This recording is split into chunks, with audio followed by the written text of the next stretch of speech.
Hey everyone, welcome back to my channel. I am making today's video short, sweet, and really easy to follow because I want to share with you my tips of how to stay on track with your healthy eating. If you're already a subscriber, hey, welcome back, thanks for watching another video, and if you're new to my channel, my name is Aust. I am a nutritionist from Brisbane, Australia. I also own a gym called Eat, Run, Lift and a blog of the same name. Make sure you hit subscribe if you haven't already so you don't miss out on my future uploads, and you can go and check out all the other tips and tricks that I have already uploaded on my channel. To follow this video effectively, you will need a notebook and a pen, or you can use your phone if you're not watching the video on your phone already anyway. The reason for this is we're going to be working through some stuff to figure out why it is that you're falling off track with your healthy eating all the time. Instead of just me giving you generic tips, we're going to figure out the root of the problem. I'm actually drawing a little bit from my mindset coaching program, which is part of my 12-week online challenge. This is a method that I use personally, and if you want a kind of heads up of where I am at the moment, I haven't had a cheat meal in 9 months. I mean, I could if I wanted to, but I'm in ketosis and I want to stay in ketosis, so I just don't have a cheat meal. I don't think cheat meals are bad things, but I think if you're eating stuff which is not productive to your goals and it's not going to help you get you where you want to be, or it's not nourishing your body, or it's something that's just, you know, it's not good for you, you want to be limiting that to a certain number of times per week. It's all about having a majority of your diet as healthy, nutritious food that's actually going to look after your body. My first step is don't beat yourself up about it. You don't want to be feeling a lot of guilt and shame for falling off track with your healthy eating and not being able to get back on, because yes, life does get in the way sometimes. That doesn't mean that you should let those same excuses come back over and over again. Like, yes, there's always going to be situations which get in the way and are hard to get around sometimes, but if you're having the same thing making you fall off track over and over again, that's when we know there's an issue. If you know you're always reaching for the chocolates or something at around like 3-4 p.m, that's when you know there's a little habit there that you need to break. But other than that, if you've fallen off track and you just feel like you can't get back on top of things, do not beat yourself up for it. Feeling guilty over it is just going to lead to more negative thought patterns, so we're going to break that now. For point number 2, we're taking out the notepad and we are going to figure out why this happened. This is a list that I want you to add to every time you have fallen off track, or every time you do fall off track, if it does happen again in the future, because we're going to see if there's a recurring theme here.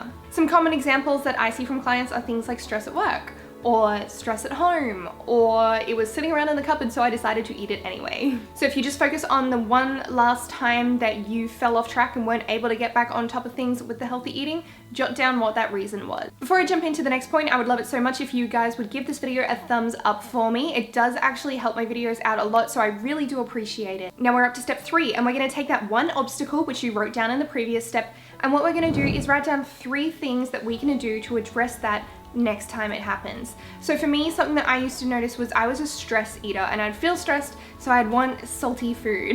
I had to remember food is not my therapist. Food is there just to look after my body. So 3 things that I do now when I am stressed are go for a walk, or go and get acupuncture, or just spend some quiet time just sort of in reflection, thinking through things. I'm bad at slowing down. I'm the first person to admit that, but I know I have to, and I know that there are other ways to manage stress other than eating. Now it's time to set some specific goals for yourself. I always advise not setting physical goals of looking a certain way, but setting goals that you can measure and you can achieve. So maybe you do want to lose weight, set that as a number goal, or maybe you want to be able to do a certain number of push-ups, which I love setting those kind of goals, like training goals, because it makes you actually work towards it. So you want to set something other than having a goal body. To make this work, we're going to set a big lofty goal, 12 months, and then we're going to break that down with 3 smaller goals that are going to help us get to that big one. So you jot down your 12-month goal, then we're going to jot down a 2-month goal,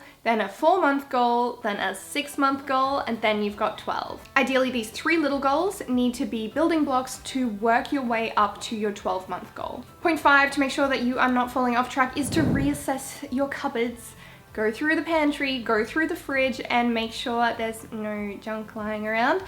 You can give it to someone else. If it's like a housemate's food or like a relative or something, don't touch it. Just learn some more self-control. I know that sounds easy to say. You can do it. I can do it. You can do it. But if it's your food in the fridge or the pantry, reassess what's in there and don't eat it to get rid of it.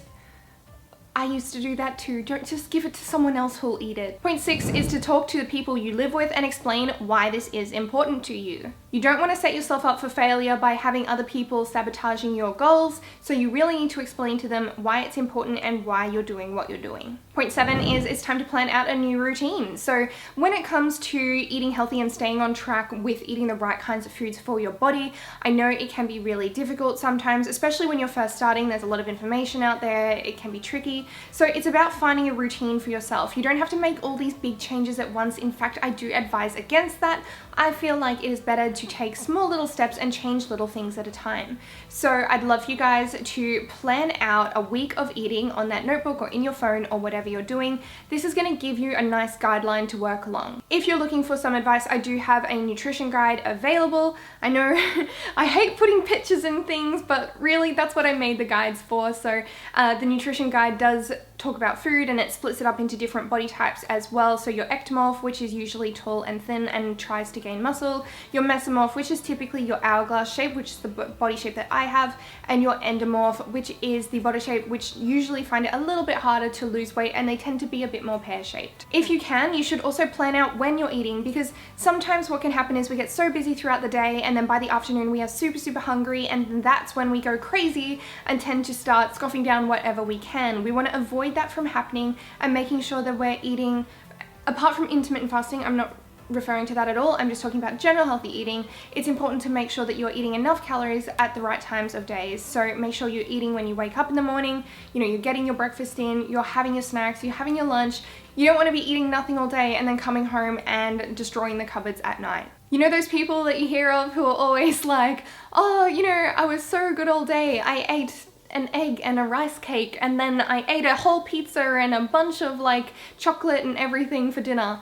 Those people aren't eating enough food. When you eat enough food and you satiate your body, you're not going to go off on some crazy food attack. Because those sort of episodes where you just decide that you don't care about eating healthy anymore and you just scoff down whatever, they're the kind of things that can lead to you just choosing worse and worse meal options as you go. Like, it becomes easy to choose the bad breakfast, it becomes easy to skip lunch, and then it becomes easy to order a dinner. Once you get a good routine in place, that will drastically reduce the amount of times that happens. Step number 8 is to look for meal inspiration that you like. You don't have to be eating salads all the time if you don't like salad. There are other ways to get your vegetables in. There are so many places on the internet you can do this: YouTube, Pinterest, blogs. I myself have a blog which has a recipe index in it too, and so you can check those out. I'll link that in the description box for you. And my final step, we're taking out that notepad again or the phone, and we are going to make a commitment to ourselves. This kind of commitment is going to be different to everybody. So this could be something like, for me personally, mine is I'm going to look after myself the best possible because I want to keep my PCOS under control. Maybe yours is that you're going to choose the healthiest options that you can because you'd really like to reduce your body fat percentage, or maybe you want to be able to keep up with your kids, or whatever your reason is, there needs to be a commitment there. Without the commitment, what's the drive and where's your motivation coming from? I get people messaging me all the time asking how to get motivated, and I think motivation is absolute BS. It's more about habit. You're gonna have motivation in the start to kick you up the butt and get you going. That's when you're gonna build all these beautiful habits into your day, into your week, and it's the habits that are gonna sustain you. If you want to share your commitment in the comment section below, I would love that. I'm going to go through and be reading them as well. I just think that's a really great way to make it tangible when you're actually having to type it out and share it with strangers.